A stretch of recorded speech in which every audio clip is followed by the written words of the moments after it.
Merci à tous et toutes. On avance du coup un peu dans le programme et on commence tout de suite par la formation qui était prévue après le point de Daniel, à savoir les droits nouveaux pour les personnes trans et intersexes. Normalement, cette formation était prévue ce matin, puisque, et puis en fait c'est toujours pertinent, il était prévu qu'on aille à l'existence juste après, cet après-midi. Donc l'existence, vous le savez peut-être déjà, mais je préfère que ce soit dit, c'est la manifestation des personnes, d'ailleurs ça s'appelle l'existence inter, maintenant c'est la manifestation pour les droits des personnes trans et intersexes, qui est un peu la seule mobilisation vraiment régulière et annuelle et nationale en France sur ces questions-là. Alors bien sûr les associations se mobilisent aussi sur plein de choses tout au long de l'année, localement, en fonction de l'actualité qui peut y avoir. Mais ça reste malgré tout un événement majeur pour les droits des personnes trans et intersexes en France. Le livret s'appelle Droits nouveaux. Donc on l'a dit tout à l'heure, ça inclut d'autres droits que les droits pour les personnes LGBTI. Mais du coup, on a décidé de faire cette formation vraiment sous cet angle-là. Concrètement, on va partir des problèmes et des discriminations, de toutes les difficultés rencontrées par les personnes trans et intersexes, pour expliquer comment on peut les solutionner par des droits nouveaux, justement. Donc on va d'abord traiter des questions trans, puis des questions intersexes, en montrant aussi comment elles sont liées entre elles. Voilà. Peut-être on commence par expliquer dans les grandes lignes ce que c'est que la transidentité. Tu veux le faire ? Oui. Donc la transidentité, c'est ça dépend, comment dire. Si on la définit comme en termes d'identité, c'est le fait de ne pas s'identifier au sexe qui nous a été assigné à la naissance. Après, ce qui est intéressant dans le cadre d'une réflexion politique, c'est aussi, quand on parle de transition, qu'est-ce que c'est que faire une transition de genre ? Donc faire une transition de genre, c'est passer d'une classe de sexe à une autre, ou alors à une indéfinie dans le cadre des personnes non-binaires. Donc c'est ce processus en fait de transition qui nous intéresse en fait, parce que c'est au cours de ce processus-là que la personne en fait rentre dans un entre-deux, dans un flou à la fois juridique et médical, puisque du coup la transition peut s'opérer donc par le changement de la façon de se présenter. On parle beaucoup des changements des pronoms, des prénoms, mais aussi la façon de s'habiller et de se présenter socialement. Elle peut passer par une transition donc médicale, après avec une prise d'hormones, éventuellement des chirurgies, etc. Donc là, on est en interaction avec le corps médical. Et enfin, par un aspect, plutôt disons légal et juridique, avec le changement de prénom et de genre à l'état civil pour être reconnu en fait par l'État dans le genre de destination. Donc ces aspects multiples du coup à la transition rencontrent aussi du coup des problèmes liés du coup aussi sexisme, à la transphobie avec laquelle disons l'État voit les individus et les genres comme du coup deux cases binaires et immuables, et surtout naturalisées par le biologique. Donc là-dessus, du coup, c'est quand on réfléchit du coup à la question des nouveaux droits, cette question de la transition et les différents aspects de la transition est assez importante. Je ne sais pas si on passe directement au... Enchaînons. Juste, je pensais par exemple à ce que tu disais sur le passage d'une classe de sexe à une autre classe de sexe, c'est plutôt d'une classe de genre à une autre classe de genre. Alors peut-être qu'on va garder les questions pour la fin, parce que sinon ça va être vraiment des digressions. Pour la définition de genre et sexe, c'est pas la même chose. Quand on parle quand je parlais de classe de sexe, en fait, je pensais plutôt à la façon dont généralement, sociologiquement, on a tendance à parler de la façon dont est considérée et bicatégorisée la société en sexe. C'est vrai que quand on parle de genre, généralement, on va plutôt parler de l'identité, mais c'est vrai que le genre est la façon aussi sociale de vivre et de prescrire l'identité. En fait, quand on parle de changement de classe de sexe, c'est un changement de classe de genre en fait. C'est-à-dire j'utilise le terme un peu de façon interchangeable, mais considéré comme construit sur la base de postulats et de prescrits en fonction de la fiction biologique en fait du sexe. C'est pour ça qu'on parle de classe de sexe. Quand on dit sexe, là, on va clairement pas parler de sexe biologique. Oui, c'est ça, voilà. On va parler de sexe social et on va utiliser peut-être sexe et genre de manière interchangeable. Je sais que c'est pas forcément comme ça qu'il y a aussi plein de gens qui font une dichotomie où quand on parle de sexe, on parle forcément de sexe biologique et quand on parle de genre, on parle de ce qui est social. Tout le monde pense pas forcément. Enfin, il y a plein de débats autour de cette dichotomie. Est-ce qu'elle est pertinente? Est-ce qu'elle est utile? Est-ce qu'elle permet vraiment de comprendre la réalité de plein de choses et de décrire le monde social correctement? Mais en l'occurrence, nous, là, faut vraiment pas entendre sexe comme sexe biologique quand on va le dire, quoi. Enfin, le sexe biologique est une fiction sociale. Soyons très clairs. Enfin, est un construit social en tout cas.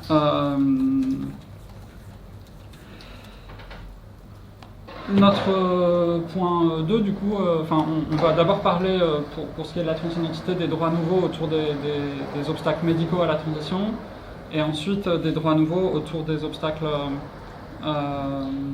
administratifs. Et puis Cassandre abordera ensuite les questions d'intersexuation. Donc Cassandre l'a dit, parmi les choses qui peuvent être faites dans un parcours de transition par les personnes trans, se trouve un grand nombre de choses qui sont du registre, en tout cas dans notre société, du médical, qui sont traitées par la médecine, par l'institution médicale, par les médecins, et par tout ce que ça implique, c'est-à-dire en France, le fait que ce soit une profession réglementée, le fait que pour acheter des médicaments, faut accéder à une ordonnance, faut avoir une ordonnance quand c'est des médicaments sur ordonnance, le fait que les chirurgiens travaillent majoritairement dans des hôpitaux, dans des équipes, tout ça est institutionnalisé. On ne peut pas juste aller voir un médecin comme on va voir son cordonnier au coin de la rue, quoi. Parmi il y a en gros trois grandes catégories de choses que peuvent faire les personnes trans. Il va y avoir tout ce qui est médicamenteux, notamment la prise d'hormones ou de bloqueurs d'hormones. Je ne rentre pas dans les détails, mais en gros les hormones sont des choses qui vont avoir un impact sur la manière dont le corps se développe, et tout un tas de caractères, ce qu'on appelle caractères sexuels secondaires, pour le coup là c'est sexuel au sens biologique. Et des bloqueurs d'hormones vont à l'inverse bloquer des hormones qui sont produites naturellement par le corps de la personne et qui ont aussi un impact. Donc on va aussi obtenir des transformations en bloquant d'autres hormones. C'est pas exactement la même chose, parce que les bloqueurs d'hormones sont des choses qui sont beaucoup plus réversibles, et notamment tous les débats qu'il peut y avoir autour des hormones et des personnes mineures, etc. On va souvent avoir tendance à donner plutôt des bloqueurs d'hormones pour retarder en fait la puberté. Des bloqueurs de puberté en l'occurrence on appelle ça, pour que les personnes puissent éventuellement, si elles sont encore dans le doute, choisir plus tard exactement ce qu'elles vont faire de leur corps. Donc ça c'est un premier point, tout ce qui est hormonal. Il va y avoir aussi tout ce qui est opération, diverses et variées, je ne rentre pas dans les détails, aussi bien pour les hommes trans que pour les femmes trans, que pour des personnes non binaires, peuvent avoir envie de faire toutes sortes d'opérations. Ou pas, plein de personnes trans ne passent pas du tout par tout ce parcours médical-là. Et enfin, il y a des trucs un peu plus divers, du type pour les femmes trans, les épilations laser, des choses comme ça, qui sont ni vraiment médicamenteux, ni vraiment des opérations lourdes, comme ça peut être le cas de celles citées, pas citées, mais de celles dont je parlais précédemment. Voilà, donc il y a plusieurs obstacles pour les personnes trans à accéder à ça. Quand on dit que c'est médical au sens c'est traité par l'institution médicale, mais c'est aussi médical au sens c'est vital, quoi. pour des personnes trans qui sont atteintes de ce qu'on appelle de dysphorie de genre, c'est-à-dire qui ressentent une haine de leur corps du fait de l'image de genre que leur envoie leur corps. Ça peut être, du point de vue psychologique, vital d'accéder à tout ce parcours médical-là. Et donc, il y a plusieurs obstacles sur leur chemin pour accéder à ça. Un des premiers, tout simplement, c'est la formation des médecins.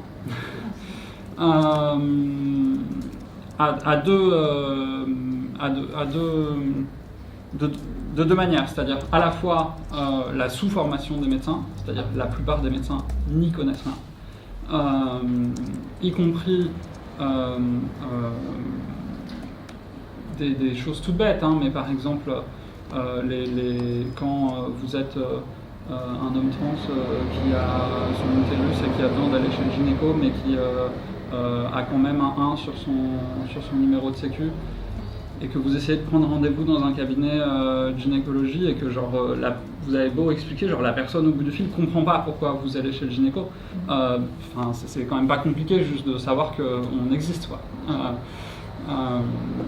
Donc il y a vraiment un manque de connaissances qui va jusqu'à même savoir que les personnes trans existent, hein. C'est vraiment très courant, et ça c'est pas forcément pour des soins liés à la transidentité, c'est quand vous avez besoin d'accéder à des soins quelconques. C'est une galère que des fois les personnes en face de vous comprennent pourquoi vous avez le corps que vous avez et ne soient pas complètement perdus et paniqués, voire carrément transphobes, simplement parce que vous êtes là. Et puis il y a l'aspect à l'inverse, qu'il y a plein de médecins qui se croient formés sur la question sans l'être réellement et sans en tout cas avoir des pratiques médicales qui sont orientées vers le bien-être des patients et des patientes. En France notamment, on a depuis la fin des années 70 des équipes hospitalières qui se sont développées, qui ont eu divers noms à travers les âges depuis cette époque, mais leur nom le plus connu a été la SOFEC parce que c'est le nom qu'ils ont gardé le plus longtemps. C'est des équipes hospitalières qui se sont érigées en fait comme spécialistes de la transidentité au sein du milieu médical et qui ont construit une position sur le sujet au sein du monde médical pour chercher en fait à récupérer, si vous voulez, dans leurs protocoles et dans leurs équipes, l'ensemble des patients trans de France, en faisant croire en gros aux autres médecins qui n'y connaissaient rien que quand ils avaient des personnes trans face à eux, il fallait les renvoyer vers eux. Cette équipe-là est connue, même si elle prétend avoir évolué ces dernières années, et peut-être, c'est encore difficile à évaluer, que c'est en tout cas un peu moins pire qu'avant, mais cette équipe-là est connue pour avoir des pratiques à la fois transphobes, c'est-à-dire avoir au sein de son équipe des psychologues, des psychanalystes qui ont des conceptions extrêmement transphobes en fait de la transidentité. De toute façon,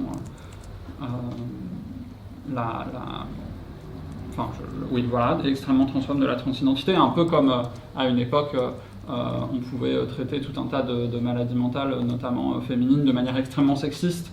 Le fait qu'ils s'intéressent à la question ne veut pas dire forcément qu'ils sont bienveillants. Et aussi pratiquer énormément de ce qu'on appelle du gatekeeping en anglais, alors en français je ne sais pas comment traduire ça,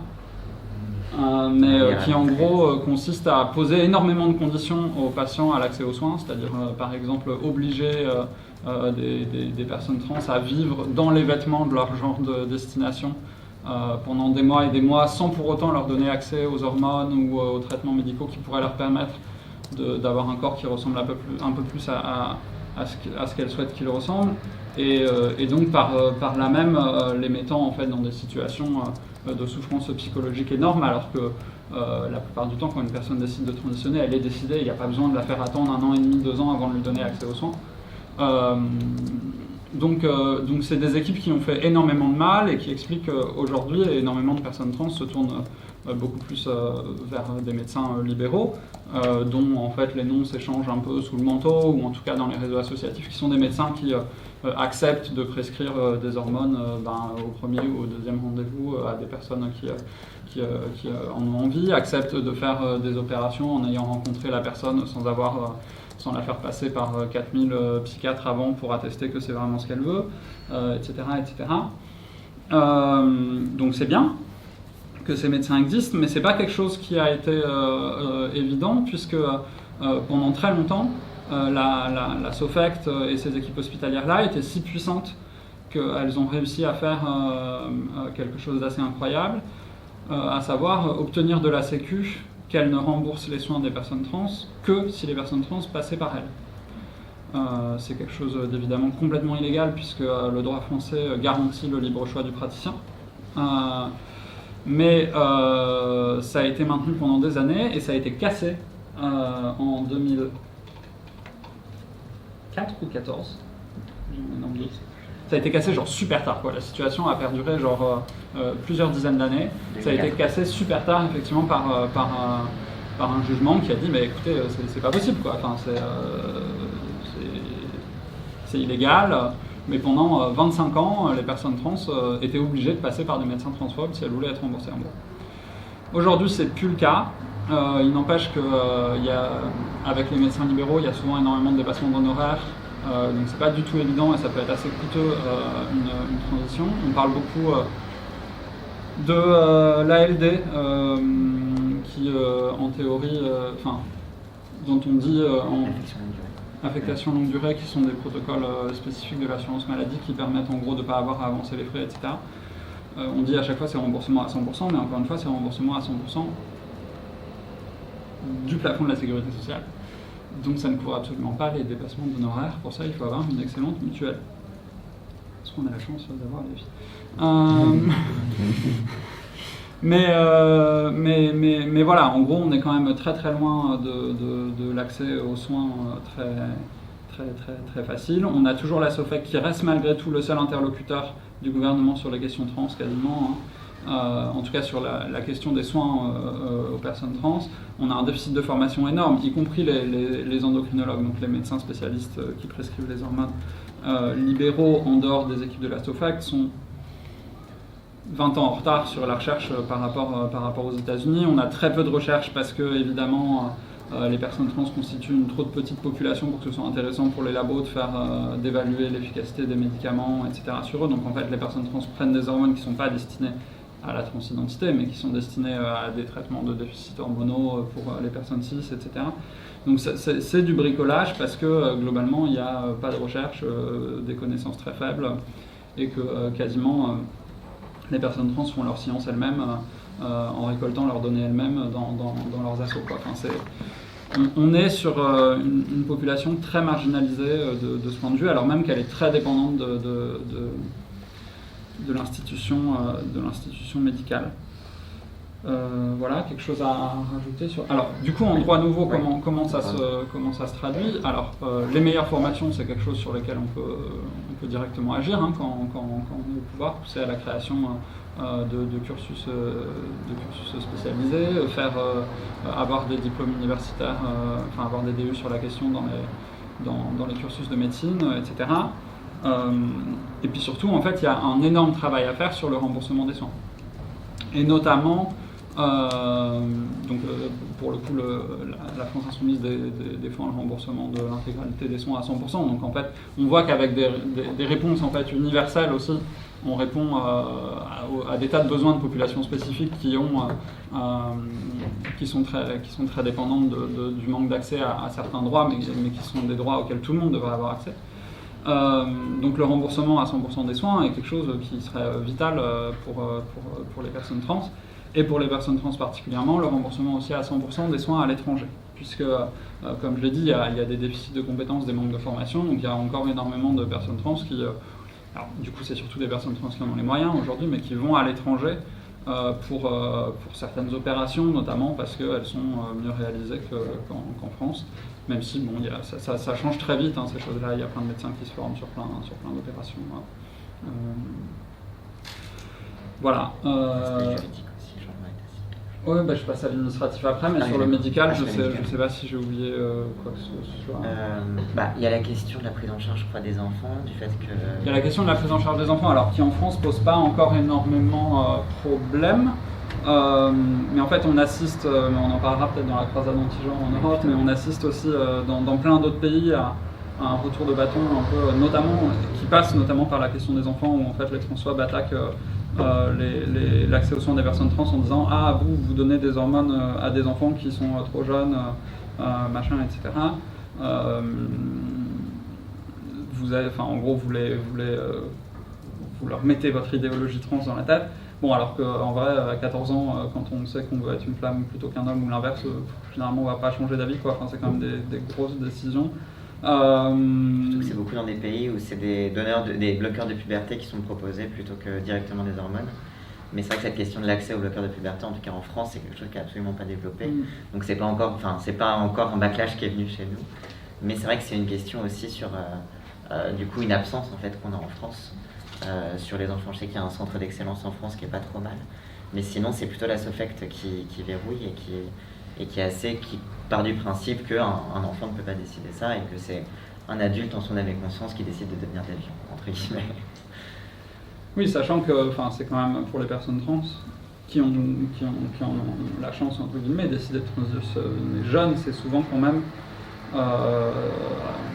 avoir un parcours de transition beaucoup plus facile, parce que quand il s'agit de transformer de faire des changements sur un corps qui a déjà connu une puberté, et donc de le faire connaître souvent en fait c'est une forme de seconde puberté, hein, la prise d'hormones, c'est quand même beaucoup plus facile que sur un corps qui a déjà connu une puberté. Typiquement une femme trans n'a pas besoin de faire de d'épilation laser si sa barbe n'a pas poussé, quoi.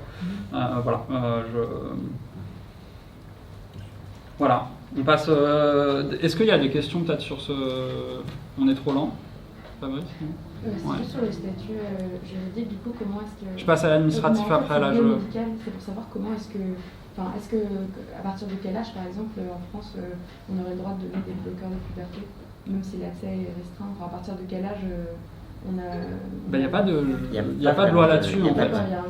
C'est plutôt à partir de quel âge tu vas trouver un médecin qui accepte de te le prescrire. Et aussi la question du consentement parental. Je pense que c'est... C'est l'obligation, les parents s'ils sont d'accord. C'est ça, voilà. C'est eux qui décident à la place des enfants. Pas forcément, parce que, c'est pas un soin médical, mais l'avortement, tu peux le faire sans le consentement de tes parents. C'est un peu une exception. Mais ça a justement été une lutte spécifiquement pour ne pas avoir ce blocage-là. Mais en France, tu as encore l'accord parental qui est très... Est-ce qu'on revendique l'accès aux bloqueurs de puberté? Parce que ce serait inentendable de revendiquer directement l'accès aux soins, etc. Un peu. Ou est-ce que c'est parce que quand on est jeune, on a des raisons sérieuses de penser que ce genre de décision est peut-être moins assurée qu'à l'âge adulte?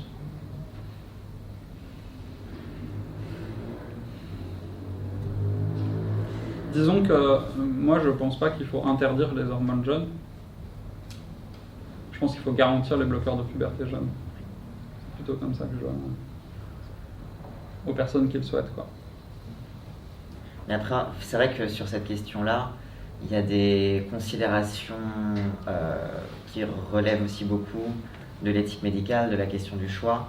Et c'est pour ça que c'est aussi assez complexe à trancher et que typiquement dans le livret, on ne va pas mettre une revendication comme ça. Parce qu'il y a aussi une question de... en fait, c'est assez technique aussi comme sujet. Et il faut vraiment... C'est quelque chose sur lequel il faut beaucoup plus se former et se réfléchir. Et à ce stade-là, on n'est pas encore à penser à ça, quoi. Mais après, on peut avoir... C'est-à-dire que sur cette question-là, on n'a même pas assez de retours de combien... Parce qu'on a des stats, par exemple, sur des transitions adultes, c'est-à-dire les personnes qui finalement renoncent à transitionner, transitionnent dans l'autre sens, etc. C'est infinitésimal. Sur les enfants, par exemple, on n'a pas de chiffres. Et en vrai, il faudrait les avoir, ces chiffres, pour savoir, est-ce que donner des hormones à des gens de 14 ans, c'est dangereux, etc. Enfin, on en a un tout petit peu au début de l'étranger qui sont globalement les enfants qui transitionnent à 14 ans, ne détransitionnent pas beaucoup plus que les adultes. Mais ça nécessite aussi... Enfin, nous-mêmes, on manque de savoir sur ces questions-là, quoi. c'est privé ou public? Quels sont les plus lourds d'impression? Est-ce qu'on peut juste supprimer, voire, je sais pas faire un procès, vous voyez, mais les rendre responsables de ce qu'ils ont fait et de tout mal qu'ils ont fait, etc. Comment est-ce qu'on arrivera au pouvoir? Qu'est-ce qu'on en fait de ce truc, quoi? Qu'est-ce qu'on fait de la SOFECT quand on arrive au pouvoir?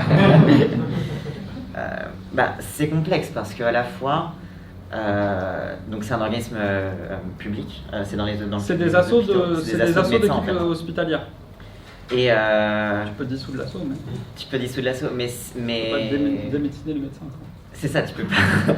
Et en même temps, il y a quand même une expertise de plusieurs années de terrain. Et donc, qu'est-ce qu'on fait de ça? On ne peut pas interdire aussi à ces gens d'exercer. Enfin, je pense que la question, c'est avant tout de réglementer et de ne pas les laisser faire la loi sur qui a le droit ou non. En fait. C'est-à-dire que le problème, c'est que les questions de transition, du coup, sont beaucoup verrouillées par leur avis, qui du coup influence directement la Haute Autorité de Santé. Et donc la question, c'est faire rebasculer le rapport de force en faveur des experts eux-mêmes et des personnes trans qui revendiquent la liberté de choix et la liberté de parcours. Si je peux me permettre de réagir là-dessus, je pense que plus globalement, c'est en fait la manière dont le gouvernement cadre, s'il y a une mise en place d'un protocole de soins et de transition qui permet vraiment de prendre en compte toutes les situations où vous êtes suffisamment. Enfin, je pense que en permettant avec une politique particulière de cadrer de manière dont on ne doit pas se passer à minima, de fait, et je vis-à-vis des pratiques, quoi. La réalité, c'est que tu ne peux pas empêcher des équipes de se constituer. En fait, la SOFECT s'est déjà dissoute. Hein. Aujourd'hui, elle existe sous un autre nom, dans une forme un tout petit peu différente, avec certains médecins en moins, d'autres en plus, etc. Par ailleurs, il y a plein d'opinions variées. Enfin, il y a des médecins beaucoup moins transphobes que d'autres dans la SOFECT. Il y a parmi des meilleurs praticiens de telle ou telle chirurgie qui sont membres de la SOFECT, mais qui pour autant laissent en libéral, opèrent des gens hors protocole de la SOFECT à côté. C'est une question, c'est pas monolithique, tu vois. Et donc, dire à tous ces gens-là, vous n'avez plus le droit de traiter, de traiter des personnes trans, ce serait complètement stupide.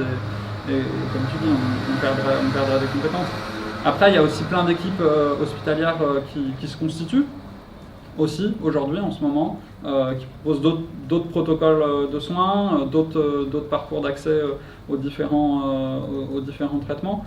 Et c'est plus peut-être de diversité dont on a besoin et ramener la SOFECT à ce qu'elle est, c'est-à-dire une équipe parmi d'autres, plutôt d'ailleurs différentes équipes nationales, peut-être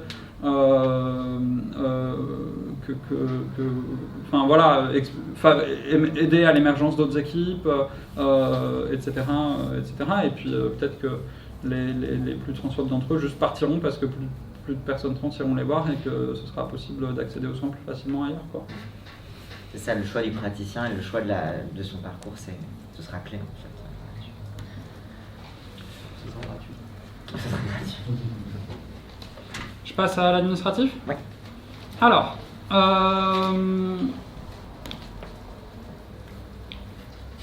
le coût de la Sécu, c'est un exemple du fait qu'on n'y avait pas accès. En dehors de la SOFECT, c'est un exemple de l'absurdité qu'il y a en France souvent sur le droit et les personnes trans, qui est que très souvent les personnes trans sont en fait tout simplement en dehors du droit. C'est-à-dire qu'il se passe des trucs comme le fait qu'elles sont remboursées puis elles passent par la SOFECT qui sont juste pas légaux et ça se passe comme ça pendant des années, ou alors il n'y a pas de droit, en tout cas, il y a vraiment cet aspect, c'est une population tellement minoritaire et tellement étrange et tellement reléguée que très souvent, il se passe ça. Concrètement, comment ça se traduit ? Un truc essentiel pour les personnes trans, c'est d'avoir des papiers qui correspondent à l'identité dans laquelle elles vivent au quotidien. C'est-à-dire, si une personne trans est une femme, avoir un papier avoir une carte d'identité avec un F dessus si elle est un homme, il est un homme, avec un... C'est un M dessus ou un H? C'est un M? M pour sexe masculin. Non? Je sais Bref, pas, je peu l'ai importe. je sais pas, Ça évite, si vous voulez, quand on se fait contrôler ses papiers, quand on va chez le médecin, quand on va n'importe quoi, en gros, de s'outer publiquement à chaque fois. Les luttes des personnes trans pour ces questions-là sont genre très très très anciennes. Hein. Les personnes trans, post-Seconde Guerre mondiale, on a des histoires de, en gros, je sais plus quel groupe de personnes trans. Enfin, les personnes trans se sont toujours un peu, surtout à Paris, dans la capitale, regroupées un peu de manière communautaire. Enfin, plus elles subissent de violences, comme plein de populations, plus elles se sont regroupées un peu de manière communautaire. C'est de la Mao, je crois. Je sais plus, il y avait des histoires dans les années 60, il y avait un contact à la préfecture qui faisait des petits papiers, comme quoi il y avait une erreur sur la carte d'identité, et tu montrais ça avec ta carte d'identité pour que le policier te fasse pas chier, parce qu'il y avait un M sur ta carte d'identité alors que très clairement tu étais une femme, quoi.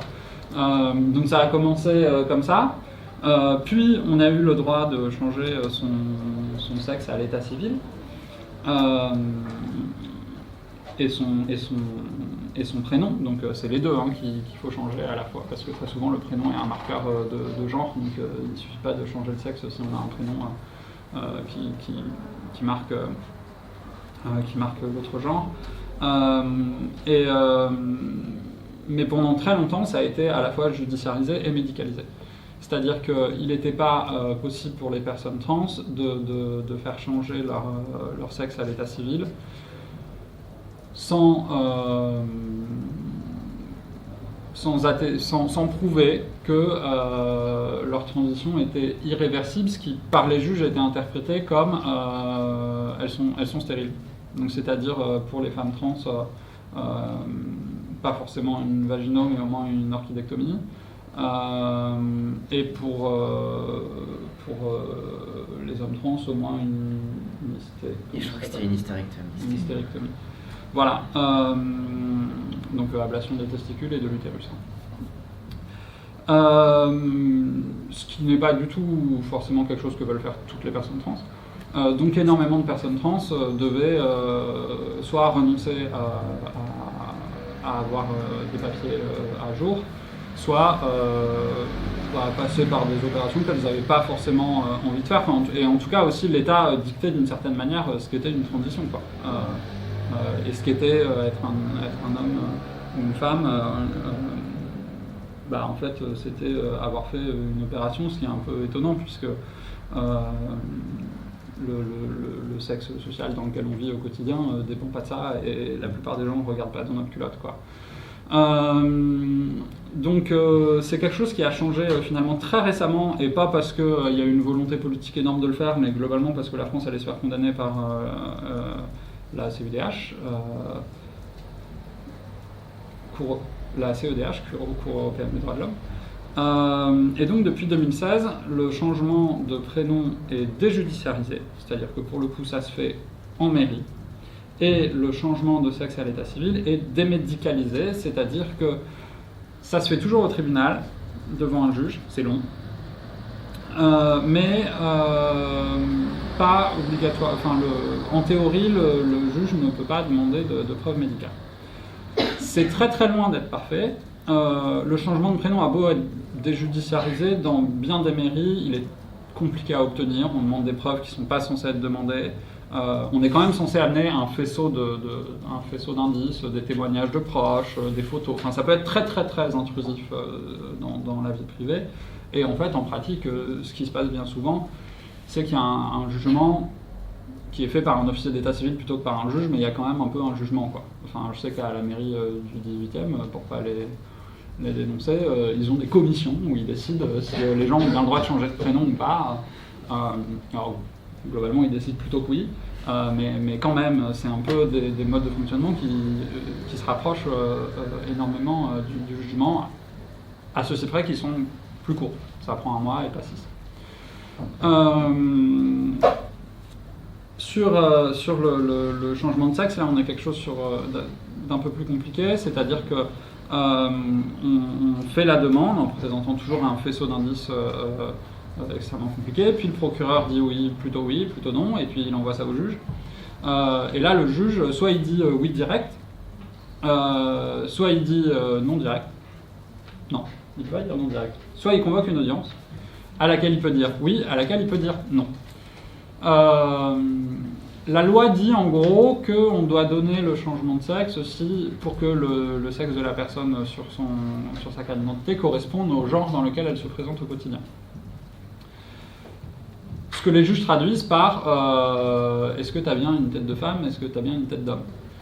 Ce qui n'est pas exactement la manière dont les personnes trans aimeraient que ce soit fait, mais plutôt simplement du déclaratif, parce que c'est quand même extrêmement sexiste de laisser quelqu'un choisir qu'est-ce qui est de l'ordre de l'apparence féminine, qu'est-ce qui est de l'ordre de l'apparence masculine. C'est pas seulement transphobe, c'est aussi sexiste. Enfin, je veux dire, la régulation des corps et de ce qu'ils doivent être pour bien correspondre à leur genre, c'est la base du patriarcat, quoi. Donc, on a toujours cette procédure où en fait c'est finalement l'interprétation des juges de la loi qui fait la pratique, parce que la loi laisse le champ libre à plein d'interprétations, et qui en plus est appliquée, comme les changements de prénom d'ailleurs, est appliquée très différemment selon les coins de France. Donc il y a des coins de France où ça se passe à peu près bien, des coins de France où c'est hyper compliqué, genre Versailles, vous vous doutez que ça se passe pas hyper bien. Voilà. Et donc, bien évidemment, la revendication de la France insoumise, mais aussi d'à peu près plein de conventions internationales que la France a signées et qu'elle n'applique pas, et de toutes les assos trans et intersexes, c'est de pouvoir changer aussi bien de sexe que de prénom de manière déclarative en mairie, sur la base de ce que souhaite la personne. Ça ne pose aucun problème. C'est probablement ce qui finira par arriver un jour, et ça prendra du temps, parce qu'en fait c'est ce vers quoi vont la plupart des pays qui n'ont pas ouvertement des politiques homophobes et transphobes. C'est peut-être ce vers quoi va arriver la France finalement dans pas si longtemps, puisque dans le plan pour les droits des personnes LGBTI présenté mercredi, je sais plus, par le gouvernement, il y a le lancement d'une mission d'évaluation sur cette question et de comparaison avec les pays européens qui sont passés au déclaratif, pour éventuellement peut-être faire la même chose en France. En attendant, c'est toujours compliqué, ça prend des mois. Je finis juste ça et je finis cette partie. Et du coup, c'est vraiment une très très grosse galère pour les personnes trans. Sachant que le changement d'état civil et de prénom n'est que la première étape, puisqu'ensuite il faut changer dans toutes les administrations. Et que c'est long, c'est fastidieux, et pas seulement dans les administrations, aussi dans les entreprises privées. Et mettre à jour des dossiers, ça peut être parfois très très compliqué, et même parfois très conflictuel, quoi. Juste un point, en France, on peut changer, on peut en théorie changer de prénom, d'usage, en particulier aussi de titre de civilité, puisque le titre de civilité est légalement indépendant du sexe à l'état civil, donc vous avez parfaitement le droit de demander qu'une entreprise vous appelle madame, mais si vous avez un M sur votre carte d'identité, en théorie ils n'ont pas le droit de refuser. Toutes ces choses-là, tous ces changements-là qu'on peut faire avant le changement d'état civil, demander à ce que son prénom d'usage soit utilisé dans sa fac, des choses comme ça. En théorie, c'est des choses sur lesquelles en fait, il y a régulièrement des conflits.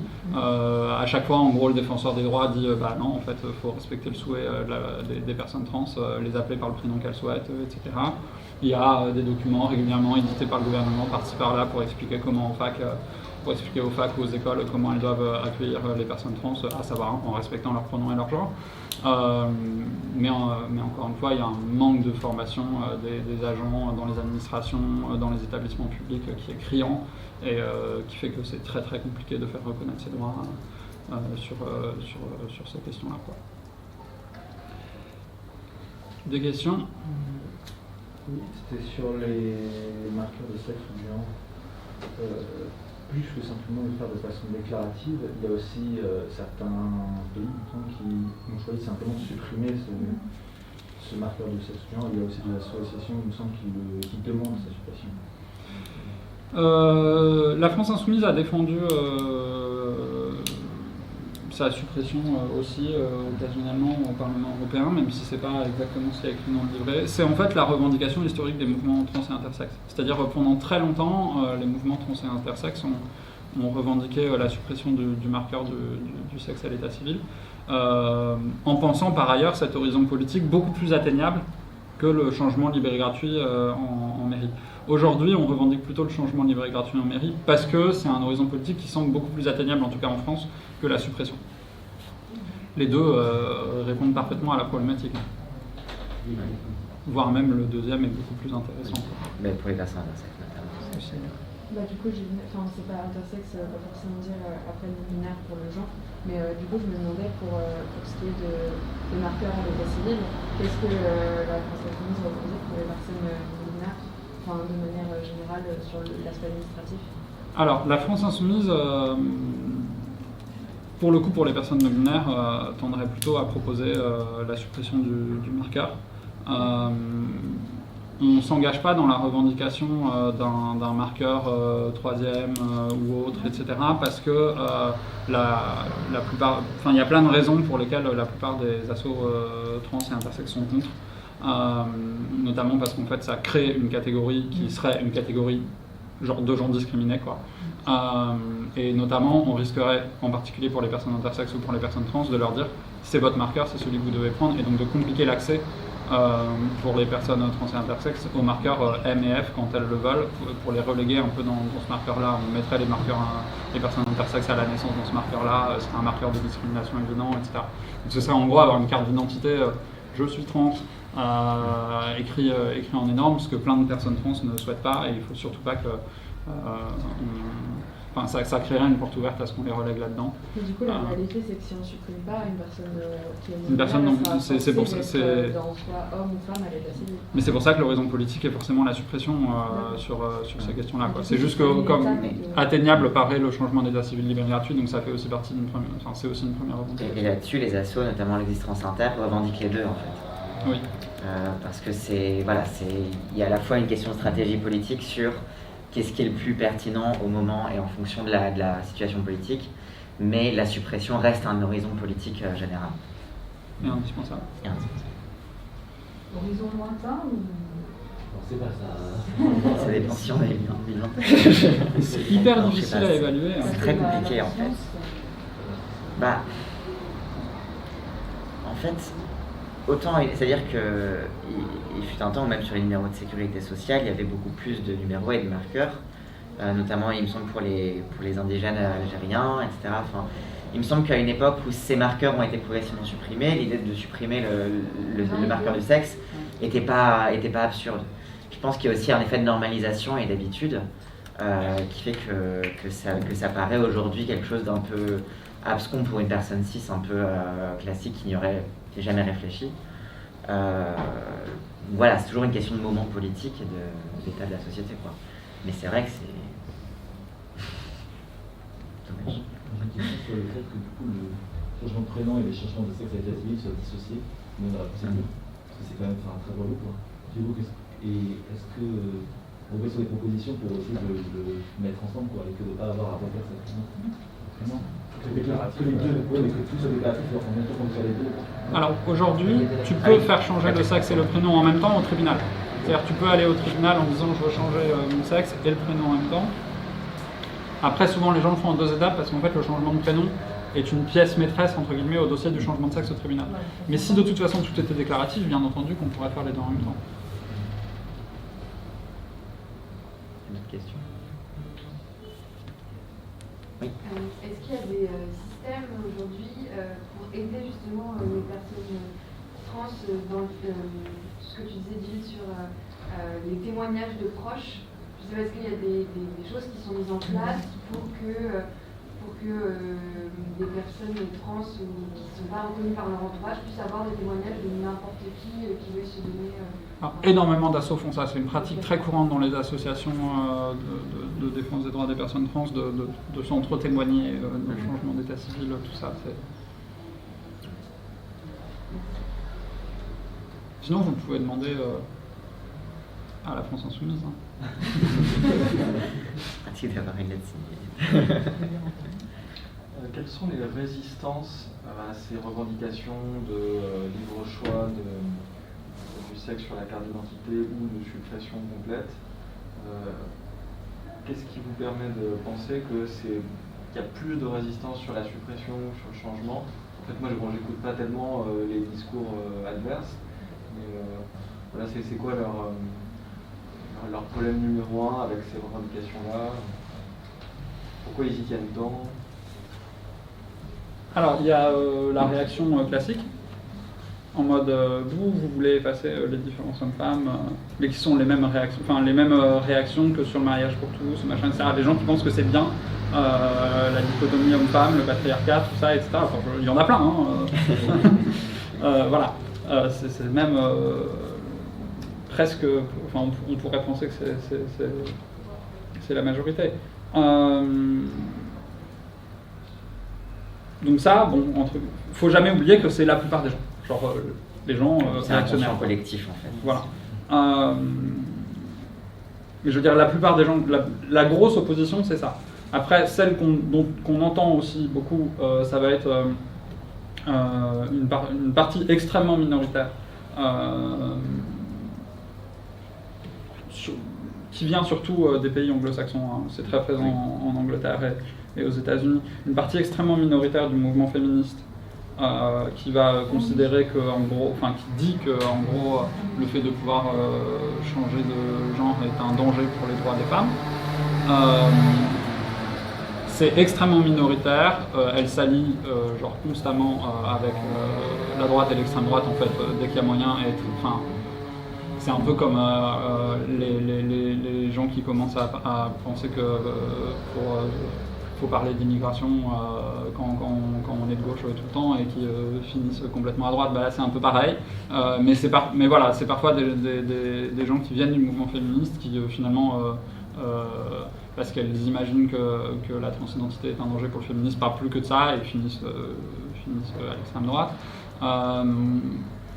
Mais ça existe. On a signé, je suis pour le coup une des autrices d'une tribune qui est parue en début d'année sur ces questions-là et qui a été signée par la quasi-intégralité du mouvement féministe français. Donc en France, on est quand même globalement, on a un mouvement féministe qui considère que globalement les questions trans sont importantes et même sont des questions féministes. Mais le débat est beaucoup plus serré dans plein d'autres pays, notamment anglo-saxons. Et voilà, c'est très visible. Mais ne jamais oublier que les adversaires principaux des personnes trans restent la droite et l'extrême droite et pas une frange minoritaire du féminisme. Et sur la revendication de changement sur la carte d'identité, les résistances? Bah c'est celle-là. C'est-à-dire que, en gros, parce que là, ça n'efface pas la prise en compte. Vous dites que vous voulez effacer la binarité homme-femme. Ça tient plus si on la garde sur la carte d'identité, mais simplement on choisit. La possibilité même de changer remet en question la naturalité, entre guillemets.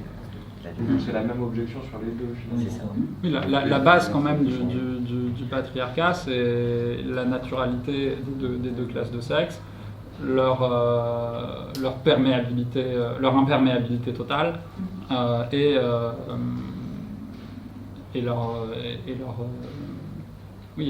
l'absence t'es dans l'un, t'es dans l'autre, tu peux pas changer, c'est comme ça, et c'est comme ça qu'on peut naturaliser des caractères sociaux, des positions, etc. Si tu peux passer de l'un à l'autre, alors à ce moment-là, c'est plus du tout naturalisé, quoi. Vous disiez que la résistance était plus forte sur la suppression complète de la mention. Oui, parce que le changement est un peu accru, je pense. Je pense que c'est une stratégie comme nous on a une stratégie d'avancée, eux ils ont une stratégie de défense progressive en fait. C'est comme sur le Pax, ils ont maintenant, les discours anti-mariage pour tous, ils disaient le Pax ça suffit, alors qu'ils étaient anti-Pax. Et c'est pareil en fait, ils reculent dans pas, mais ils bloquent à chaque étape. Et maintenant qu'on est en train de réussir à refaire la guerre, parce qu'ils voulaient choisir la mention F ou H, etc. Et puis ce qu'on va supprimer, parce que ça va être. J'ai l'impression que Je suis pas certaine que la résistance par ailleurs soit plus forte sur la suppression que le changement. C'est juste que le changement, entre guillemets, ça peut passer sans que 99,9% de la population soit au courant, à part les gens qui suivent l'intégralité des débats de l'Assemblée nationale. Alors que la mention du sexe, ça fera forcément un débat dans tout le pays. C'est moins visible. La mention si on supprime la mention du sexe sur les cartes d'identité, tout le monde le saura, tu vois. Alors que des gens qui sont au courant de la déjudiciarisation du changement de sexe en 2016, j'en connais pas beaucoup. Ça, c'est à partir du moment où tu touches aussi aux droits des cis hétéros à avoir leur petit marqueur de genre. Enfin, c'est ça en fait, c'est l'aspect universel en fait de cette. Ça va s'appliquer à tout le monde, c'est ça la grosse différence. Voilà. On passe à la suite. On enchaîne ? Ouais. Du coup, c'est bien qu'on ait fini sur la question des marqueurs de genre parce que du coup, c'est vraiment au centre du coup de la question de l'intersexuation. Alors déjà, question définitionnelle, déjà la définition de l'intersexuation est en soi un enjeu politique. Il y a, disons, deux définitions avec lesquelles je vais jongler. La première, c'est donc les personnes intersexes sont des personnes nées avec des caractères sexuels, qu'ils soient génitaux, hormono-gonadiques ou chromosomiques, qui ne correspondent pas aux définitions binaires, type des corps masculins ou féminins. Donc le terme intersexe, du coup, s'emploie pour décrire, du coup, une large gamme de variations qui sont naturelles et qui peuvent se développer à n'importe quel moment de la vie, que ce soit à la naissance, à la puberté ou à l'âge adulte. Donc ça, c'est, disons, la définition un peu technique, biologique, mais il y a aussi une définition plus politique. Les personnes intersexes sont des personnes qui ont subi une invalidation médicale de leur corps sexuel. Donc ça, c'est, quand on parlait tout à l'heure, à l'instant du coup du binarisme et de la naturalisation des sexes comme racine du patriarcat, en fait, on trouve à l'origine même de la prise en conscience même de l'existence de la différence, de la dichotomie sexe et genre, c'est en fait la découverte vraiment de l'intersexuation qui est en jeu. Dans les années 50, notamment aux États-Unis, avec je crois que le docteur John Hopkins, qui en opérant des personnes intersexes, notamment enfants, a commencé à se poser la question de comment et de si c'était possible en fait de leur assigner un genre, de les normaliser. Et du coup, à partir de là en fait, a émergé aussi l'idée que le genre peut être prescrit socialement. C'est pour ça que quand on parle d'intersexuation et de transidentité, en fait, il y a des liens naturels qui se créent parce que c'est le même enjeu en fait de remise en question de l'ordre binaire et naturel du sexe. Donc, le sexe globalement doit être défini comme une constellation de configurations possibles et qui ne sont pas opposables. C'est-à-dire que historiquement, il y a eu l'opposition globalement entre deux paradigmes. Disons un paradigme qu'on appelle hippocratique, où le sexe était un continuum, où la vulve était un pénis retourné. Donc on pouvait parfaitement imaginer qu'il puisse avoir un demi-retournement, entre guillemets, où l'intersexuation, disons, était possible dans cette vision, disons, comme un continuum. Et progressivement, en fait, avec le développement de la gynécologie et aussi l'imposition des normes sociales sur la vision de la médecine, on a commencé en fait à rechercher dans les corps sexués un signe d'une opposition en fait claire et bicatégorisée et mutuellement exclusive des sexes. Ce qu'on a appelé après du coup le paradigme aristotélicien, où du coup un caractère sexué se définit par l'inverse de l'autre. Et du coup il ne peut pas y avoir d'entre-deux. Et c'est là en fait du coup que l'intersexuation devient une pathologie, entre guillemets, une anomalie biologique, c'est qu'elle ne rentre pas en fait dans cette vision des corps sexués.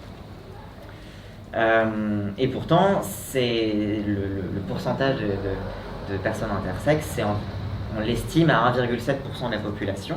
Dites-vous, il y a autant de personnes naturellement rousses que de personnes intersexes. Donc, pour chaque roue, il y a une personne intersexe. Voilà, ça permet un peu de visualiser ça. Mais alors du coup, pourquoi on parle du coup d'invalidation médicale? Donc c'est comme je disais, il y a du coup, pour apparaître à cette vision sexuelle, tout bêtement, en fait, quand un médecin voit un enfant naître et qui n'arrive pas à déterminer son sexe, il y a la question pressante de dans quel cas on le met. Et donc généralement, c'est c'est de cette angoisse-là de ne pas avoir un entre-deux que naît du coup tout un paradigme en fait, de prise en charge qui du coup s'est développé du coup, comme à partir des années 50 avec John Hopkins, tout un paradigme en fait du coup de normalisation du corps pour le faire paraître un corps qu'on va appeler du coup dyadique à l'inverse d'intersexe. Donc c'est techniques médicales, donc chirurgicales, hormonales, qui ont été du coup petit à petit adoptées en fait dans le reste du monde occidental et non occidental. Donc on parle du coup d'opérations esthétiques pour faire un sexe entre guillemets crédible, on parle de castration, des opérations visant à créer un corps pouvant pénétrer ou pouvant être pénétré. Typiquement, c'est ce qui ressort dans beaucoup de témoignages de personnes intersexes qui ont été assignées femmes. Beaucoup d'enjeux du coup des vaginoplasties qu'on leur fait, c'est de pouvoir avoir des relations sexuelles normales entre guillemets, entendez, hétéropénétratives. Donc voilà, c'est pour ça qu'à la fois donc, on parle vraiment ici très spécifiquement du coup de l'interaction comment le contrôle social des corps devient en fait une maltraitance médicale permanente, parce que du coup ce sont aussi des opérations pratiquées sur des corps enfants, parfois nourrissons, et du coup beaucoup plus compliqués à opérer que des corps adultes, donc qui peuvent créer qui peuvent créer du coup des pathologies à la suite et des malfonctionnements, les castrations du coup qui font que le corps ne produit plus naturellement d'hormones, qui donnent une dépendance aux hormones de synthèse à vie. Enfin, c'est tout un ensemble de pratiques qui font que l'ONU a qualifié en fait ces pratiques de torture. Et ce qui est un cas, on y reviendra après quand on parlera des nouveaux droits, mais c'est un cas contentieux en termes politiques. Globalement, en France, la prise en charge des personnes intersexes, du coup, ne dévie pas de ce que je vous dis ça. En fait, elle est pathologisante, c'est-à-dire qu'un corps intersexe est nécessairement pathologique et ne peut pas être sain, donc il faut le normaliser. Donc il y a 2 centres qui existent, il y en a un à Lyon et un autre au Kremlin-Bicêtre, qui sont tous les deux sous la tutelle de la PHP et des Hospices de Lyon. Donc la Haute Autorité de Santé a récemment publié un protocole de soins pour les personnes, du coup, donc, ce qui est la variation la plus courante, qui est l'insensibilité partielle ou totale aux androgènes. Donc on voit aussi que la Haute Autorité de Santé, au lieu de partir du principe de ne pas toucher à ces corps qui sont sains, mais plutôt commence à mettre en place des protocoles approuvés en fait, nationalement. Mais du coup, la mise en place officielle de ce protocole prouve et peut donner du coup à des associations comme le collectif Intersexe et Alliés, qui est donc l'association intersexe en France principale, enfin la seule d'ailleurs, ça peut aussi donner la preuve politique et statistique de l'existence de ces pratiques, donc de ces mutilations, etc. Donc voilà globalement la question à la fois de la définition et de l'état actuel des choses. Je parlais de la définition comme un enjeu politiquement contentieux parce que du coup, comme je vous le disais, du coup, la première définition en fait de l'intersexuation a été une définition médicale, puisque c'est dans le domaine de l'endocrinologie que l'intersexuation est devenue un sujet majeur. Et en fait, c'est en opposition du coup aux pratiques, c'est progressivement en fait par la prise de conscience communautaire, des personnes intersexes qui ont commencé à chercher des témoignages de personnes comme elles qui se sont rendues compte de la nature, des abus en fait corporels que ces protocoles représentent. Et du coup, les termes médicaux vont aller plutôt dans un sens de pathologie. Aujourd'hui, on parle en anglais de disorders of sex development, donc de anomalie du développement génital en français. Et du coup, à l'inverse, les personnes intersexes vont plutôt revendiquer l'idée de variation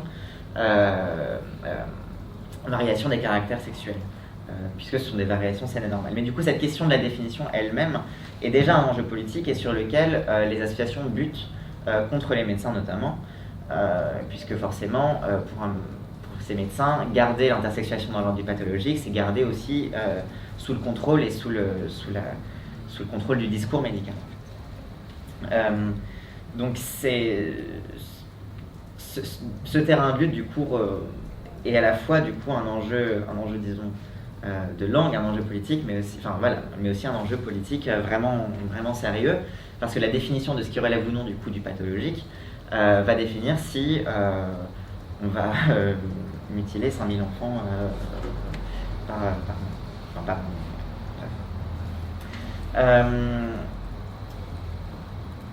Globalement, la loi française protège déjà assez les personnes intersexes, dans le sens où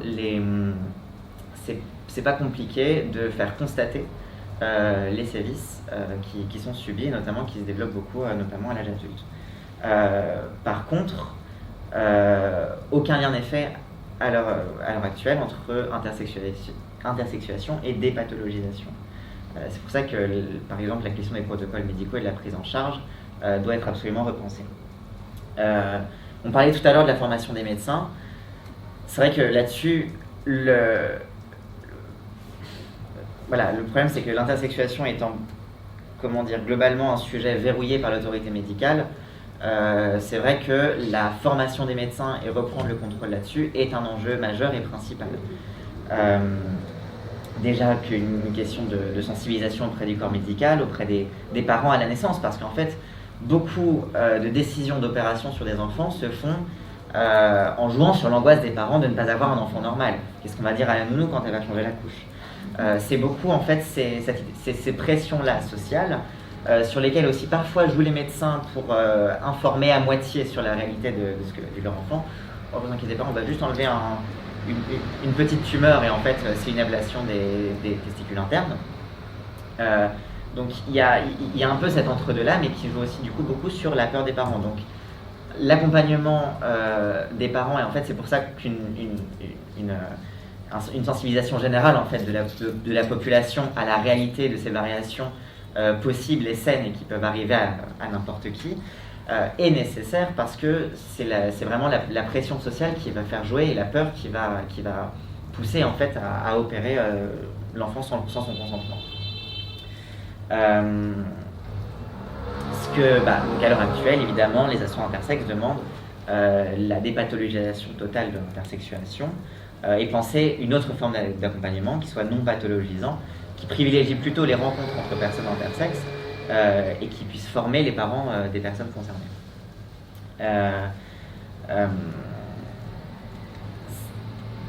Encore une fois, comme on parlait sur la transidentité, les personnes intersexes ne revendiquent absolument pas une troisième case, parce que justement, quand on parlait tout à l'heure de la pression des parents, l'idée qu'à la naissance, son enfant soit catégorisé dans la troisième case des bizarres, c'est aussi une pression sociale importante. Donc, ils revendiquent plutôt donc, la simplification du coup du changement de genre à l'état civil, et à terme la suppression aussi. C'est-à-dire la possibilité en fait d'attendre. Et donc la possibilité aussi d'attendre avec éventuellement un sexe à l'état civil qui ne correspond pas exactement au genre dans lequel l'enfant se développe, mais avec la possibilité de le changer plus facilement après. Mais l'enjeu principal, c'est d'attendre que la personne puisse décider ce qu'elle veut faire de son corps avec son consentement libre et éclairé. Et du coup, le consentement libre et éclairé réclame aussi tout simplement qu'on arrête de mutiler tout simplement des personnes intersexes pour aussi savoir comment se développe dans l'âge adulte un corps qui n'est pas opéré. Parce que du coup, alors qu'il est la médecine part du principe que ça va être un corps nécessairement pathologique et défaillant, il donne des exemples notamment de pourcentage possible de développement en tumeurs cancéreuses qui finalement équivalent aux statistiques de possibilité de développement de cancer du sein chez n'importe quelle femme cis. Mais en tout cas, le moindre doute du coup pousse à opérer, alors qu'en fait aujourd'hui, il y a finalement très peu de connaissances sur qu'est-ce qu'un corps intersexe adulte en bonne santé. Donc c'est pour ça que l'enjeu premier est vraiment stratégiquement, et c'est là-dessus d'ailleurs que le collectif Intersexe et Alliés fonde sa stratégie, c'est d'abord l'arrêt des opérations, l'arrêt des mutilations, et puis après on peut discuter sur ce qu'on fait d'un corps adulte. Mais donc c'est d'abord ça. Et aussi, Donc on parlait tout à l'heure de la question des médecins et de les rendre responsables face à leurs actes. Tu posais la question pour la SOFECT. C'est quelque chose justement qui pose problème dans le cadre de l'intersexuation, comme on disait. C'est l'autorité médicale, l'institution médicale qui verrouille énormément cette question. Et évidemment que tous les médecins français de Necker ou du Kremlin-Bicêtre ne veulent pas comparaître devant la Cour pénale internationale pour torture. Et c'est un gros problème en fait, parce que comment est-ce qu'on peut obtenir réparation tout en ne se coupant pas en fait d'un relais stratégique qui est important, parce que oui, forcément en fait c'est d'abord en arrêtant les mutilations et en changeant la prise en charge médicale qu'on va déjà obtenir un changement direct sur les conditions matérielles existantes, tout bêtement, des personnes intersexes. Donc c'est une question stratégique qui est assez complexe, mais qui en tout cas est demandée, revendiquée, en tout cas au niveau du droit international, puisque ces actes sont qualifiés comme de la torture. Alors qu'il est en France, la question de l'intersexuation est venue assez récemment sur le devant de la scène publique, enfin dans le débat public, avec donc c'est beaucoup dû du coup à la formation assez express du collectif Intersexualier, qui a réuni beaucoup d'expertise juridique, etc. Et l'occasion de la loi bioéthique du coup a été une occasion de poser cette question-là, de la mise sur l'agenda de la dépathologisation et de l'arrêt des mutilations sur les personnes intersexes.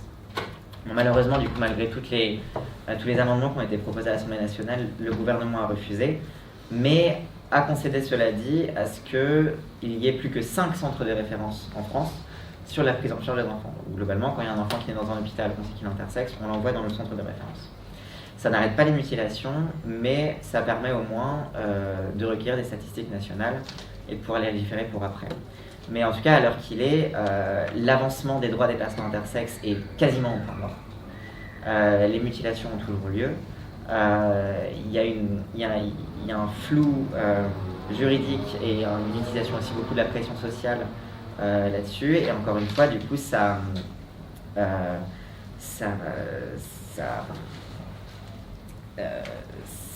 en lien du coup à tout ce qu'on disait sur le changement d'état libre et gratuit, mais en fait les droits nouveaux dont on parle pour les personnes trans, et qui pour moi un droit dont on n'a pas trop parlé sur les aspects juridiques parce que c'est plutôt de la théorie juridique et de la philosophie du droit, mais sur le droit à l'autodétermination et à la souveraineté corporelle.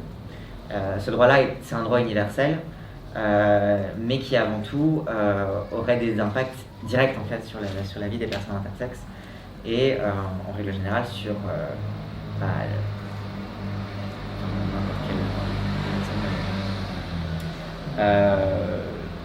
donc voilà l'état. Je ne sais pas si j'étais très clair ou très carré dans ma présentation, mais voilà, du coup sur l'intersexuation, les nouveaux droits, du coup, nos revendications sont les mêmes que celles que je vous ai expliquées sur la dépathologisation, l'accompagnement. Enfin là-dessus on est vraiment aligné sur le mouvement associatif, et voilà, on a cette vision de ces droits comme avant tout universels. Pour les personnes intersexes, il n'y avait pas un rapport qui a été commandé Il y a un rapport qui a été commandé, du coup dans le cadre de la loi d'éthique. Il n'a pas encore été publié, il me semble, mais en tout cas, oui, c'est à ma connaissance le premier rapport vraiment officiel sur cette question-là en France.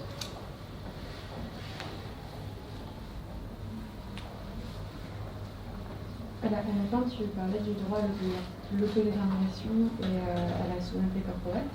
Juste, j'ai pas compris ce que tu disais avant, c'est le but, c'est quoi, de le constitutionnaliser ou de le... Oui, de le constitutionnaliser. D'accord. Oui, d'en faire un droit humain. Non, parce que du coup, si on constitutionnalise, l'avantage, c'est qu'après, on peut faire casser des lois qui sont... C'est ça. L'intérêt de la constitutionnalisation, c'est d'abord de verrouiller les droits, parce que c'est beaucoup plus compliqué à changer la Constitution, mais aussi de donner un cadre qui permette de casser aussi toutes les dispositions.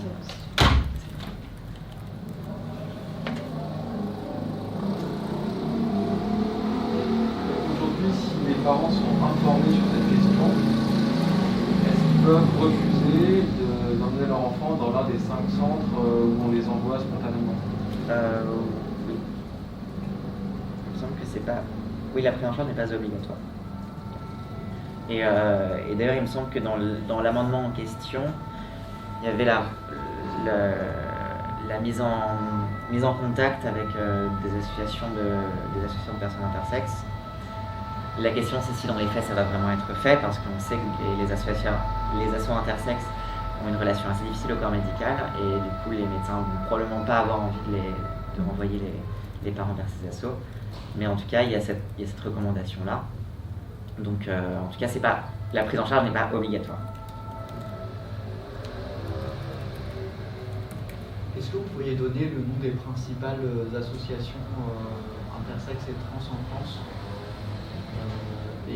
est-ce qu'il y a des différences de couverture de ces associations? Est-ce qu'elles sont très parisiennes ou est-ce qu'il y en a ailleurs en France, etc. Alors, pour les associations intersexes, c'est pas compliqué, il y en a une, c'est le collectif Intersexes et Alliés, et qui dépend du coup au niveau européen de l'Organisation internationale intersexes, qui elle est au niveau européen et mondial, mais qui a surtout au niveau européen. Au niveau des assos trans, j'ai pas la liste exacte en tête, alors il y a... En soi, l'Existence c'est un collectif L'Existence, c'est ça, d'assos et l'Existence Inter, personnes c'est le qui est le collectif, plus ouais. gros collectif. Ensuite, dans les grosses assos...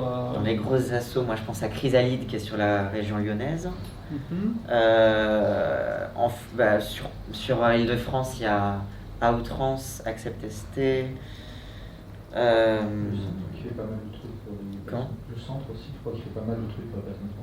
Le centre LGBTQ, mais du coup qui accueille en fait du coup plus ces assos, ouais. Ils font aussi une soirée pour les personnes trans à Lille qui est organisée par le centre. Ok.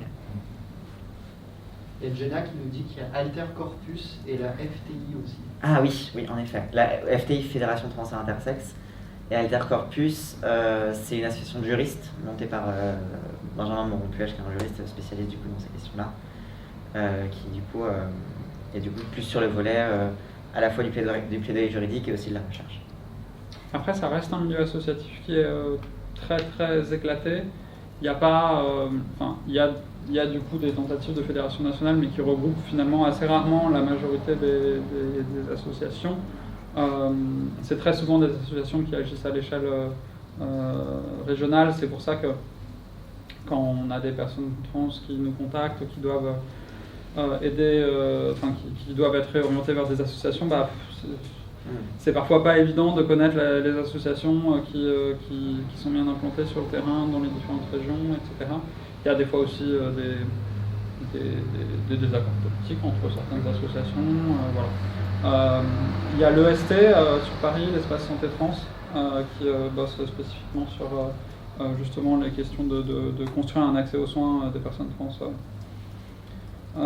Il y a le Wikitrans, qui n'est pas techniquement une association, mais qui est un site internet qui l'air de rien, est extrêmement visité. C'est un site internet d'information sur la transidentité pour les personnes trans elles-mêmes et pour leurs proches, qui est extrêmement visité. Je fais partie de l'équipe. Je n'ai pas fait grand-chose, mais... Il y a quoi d'autre? Il y a ton site Change. Oui, mais c'est pas une association. Non, mais après, ce qui est intéressant, notamment pour les groupes d'action en région, c'est aussi de savoir un peu dans les villes dans lesquelles vous êtes, quels sont les assos trans. Et parce que c'est vrai que les assos trans ont, comme on disait tout à l'heure, sur les aides pour les témoignages, pour le changement d'état civil, en fait, c'est beaucoup une action communautaire de proximité, en fait. Pour tout bêtement trouver un praticien, donc ça c'est très, très régional, très local, les dossiers de changement d'état civil, etc. Enfin, c'est pour ça qu'on a affaire à, il y a peu d'associations nationales en tout cas qui est d'actualité vraiment régulière, et c'est pour ça c'est plutôt au niveau des associations locales qu'il faut retrouver. Et là pour le coup il y a une liste, il me semble, en ligne de toutes les assos trans par région, je ne sais plus dans quel site c'était, mais c'est pas compliqué à trouver, mais c'est aussi que c'est intéressant, en tout cas en tout cas au quotidien avec les groupes d'action sur les actions LGBTI, de se rapprocher du coup des assos trans. Il y a plein de syndicats étudiants qui sont assez bien formés sur les questions trans et qui peuvent aider des étudiants à la fac ou des choses comme ça, enfin, face à des discriminations à l'université. Solidaire notamment à l'université qui Ouais. fait beaucoup de choses pour les gens ouais. Oui, c'est vrai. Je fais un mini ajout, mais très rapide, sur quelque chose qui finalement a été, dont on n'a pas du tout parlé, mais qui a été pas mal au centre des, enfin au centre, non pas au centre, mais présent en tout cas dans les luttes trans ces derniers mois, qui est l'accès à la PMA. D'ailleurs, ça fait, je reviens en arrière, je rembobine 2 secondes. Les assos trans sont souvent, j'y pense parce que du coup c'est aussi en fait souvent le cas des assos lesbiennes, les assos trans sont souvent en dehors sont pas en dehors des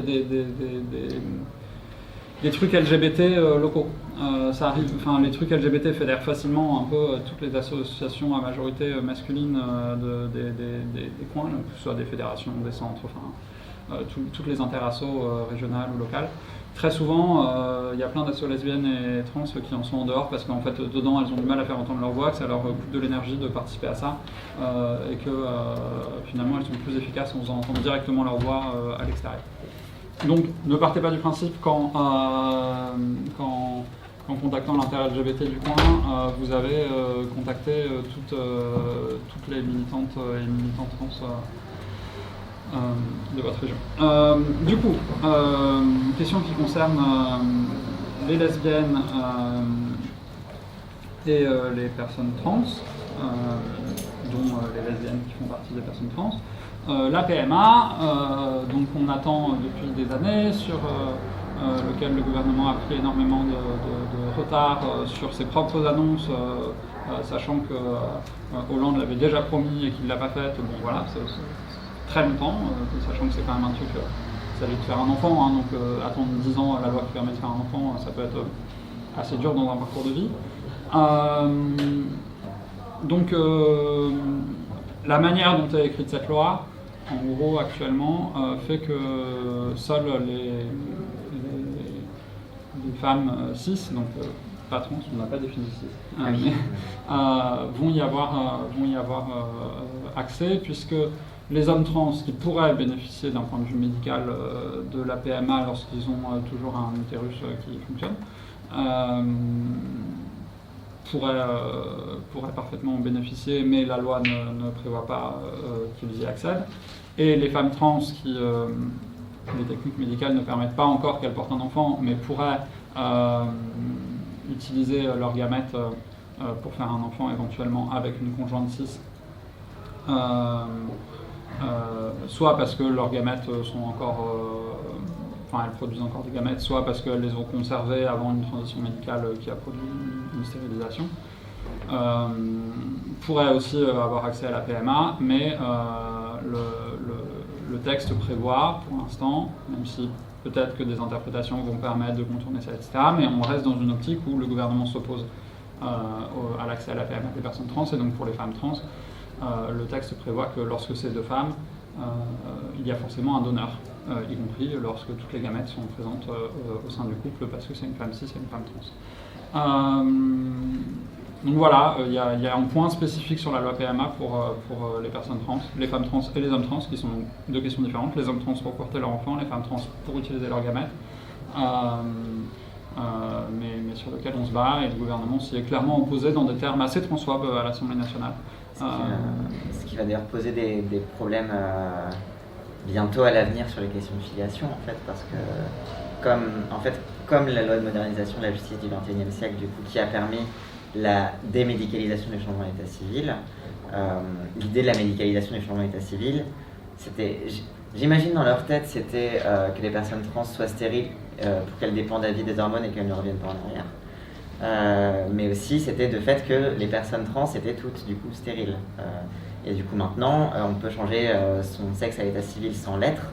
Donc quand on va avoir le premier homme enceint, papa qui accouche, ça va poser un problème. Et en fait, c'est pour ça aussi que l'erreur l'erreur, c'est stratégique. Hein. Ils n'ont pas fait ça par erreur, par un oubli d'alinéa. Mais l'erreur d'avoir mis la question de la PMA dans une loi de bioéthique, c'est que du coup les dispositions sur la filiation ont été plutôt laissées de côté et ont été considérées plutôt comme des conséquences de ce qui a été traité dans la loi de bioéthique, mais qui n'allait pas créer de règles de filiation. On crée un nouveau droit quand même pour les femmes lesbiennes, de reconnaissance anticipée, etc., qui permet la filiation. Mais parce que c'est en réponse à la disposition médicale qui était prévue avant. C'est ça. Et en fait, dans la loi de 2016, il n'y a pas de réponse pour le coup au changement d'état civil. Et en fait, ce que tu dis, peut-être pour le clarifier, c'est que ça ne marche pas parce que dans le droit français, on devient mère si on est une femme et qu'on accouche, et on devient père si on est en gros le conjoint d'une femme qui accouche, et c'est tout. Si on est un homme qui accouche, il y a un bug, c'est juste pas prévu dans le droit. Si on est une femme qui est mère biologique parce qu'on a utilisé ses gamètes parce qu'on est une femme trans, mais que c'est sa conjointe qui accouche, il y a un bug aussi. Puisque comme on n'est pas un homme, on ne peut pas aller dire je suis le mari de cette femme, c'est moi le père. Ce qui au passage, si une femme pouvait faire ça, ça résoudrait aussi un sacré problème, qui est que pour les femmes qui font une PMA à l'étranger ou simplement qui ont fait une PMA artisanale entre guillemets, c'est-à-dire utiliser les gamètes d'un conjoint, la deuxième mère pourrait être reconnue mère par simple reconnaissance sans avoir à l'adopter, ce qui est le cas aujourd'hui. Donc, comme le législateur n'en a pas tiré les conséquences, on a ce bug, ce vide juridique dans la loi. Et pendant les débats de la loi bioéthique, Belloubet a dit clairement on ne crée pas de nouveau droit de la filiation pour les personnes trans, on ne veut pas de filiation trans, c'est des cas ultra minoritaires, on s'en fout, ce sera réglé par la jurisprudence. Et manque de bol, pendant ce temps-là, il y avait l'affaire de finalement la première femme trans à être mère biologique sans accoucher, qui avait réussi à obtenir son changement de sexe à l'état civil avant la loi de 2016. Et donc il y a eu un enfant, pas on ne sait quel miracle, hein, et donc il y a eu un enfant biologique et qui donc du coup voulait être reconnue mère de son enfant, bien qu'elle n'ait pas accouché.